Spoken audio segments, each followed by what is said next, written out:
नाशिक शहरामधील अनेक प्रभागांमध्ये रस्त्यांची दुरावस्था झालेली आहे. काही रस्त्यांना 5 ते 10 वर्ष पूर्ण झालेली आहेत.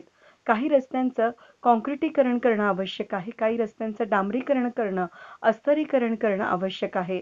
त्या रस्त्यांची कामं प्रभागातील लोकप्रतिनिधींमार्फत पूर्ण करावीत, असं आवाहन सभागृह नेते सतीशबापू सोनवणे यांनी केलं आहे. त्यांच्या समवेत भाजपा गटनेते जगदीश पाटील हेही उपस्थित होते. त्यांनी याबाबत अधिक माहिती दिली.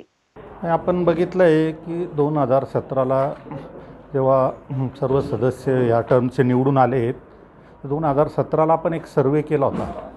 त्यात 800 कोटींचे रस्त्यांची कामं शहरात झाली पाहिजे आणि ते वर्गवारीप्रमाणे होते ABCD. तर आत्ता जी आपण कामं काढली आहेत ती सर्व सदस्यांच्या मागणीनुसार आणि माननीय आयुक्तांच्या अंदाजपत्रकातली ती कामं आहेत. आणि माननीय महापौरांनी जिथे प्रभागात दौरे केलेले आहेत त्या दौऱ्यात सदस्यांनी आणि नागरिकांनी सुचवलेली आणि 3 वर्षाच्या पुढील नव्हे तर मी म्हणतो 7 ते 8 वर्ष झालेली अशी रस्ते आहेत की जे अतिशय दुरावस्थेत झालेली आहे.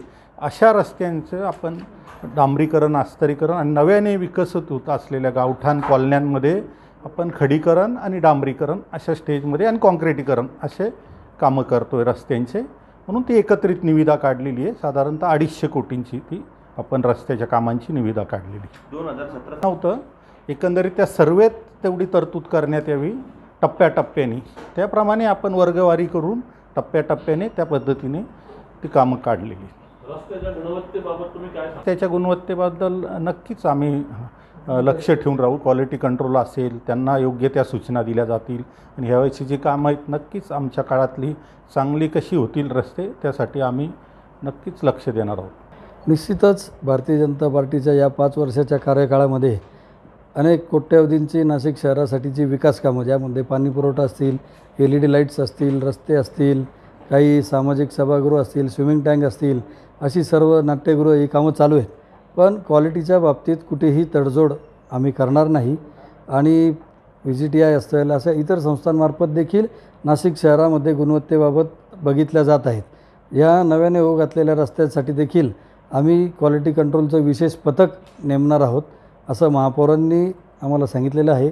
त्यानुसार ते पथक नेमून ते काम चालू असताना साईटवर व्हिजिट करणार आहे. त्यामुळे निश्चितच या गुणवत्तेबाबत आम्ही या नाशिक शहराला खात्री देऊ इच्छितो की अतिशय गुणवत्तेचे रस्ते आपल्याला या भविष्यात बघायला मिळतील. वेद न्यूजसाठी सिनियर कॉरेस्पॉन्डंट कमलाकर तिवडे, नाशिक.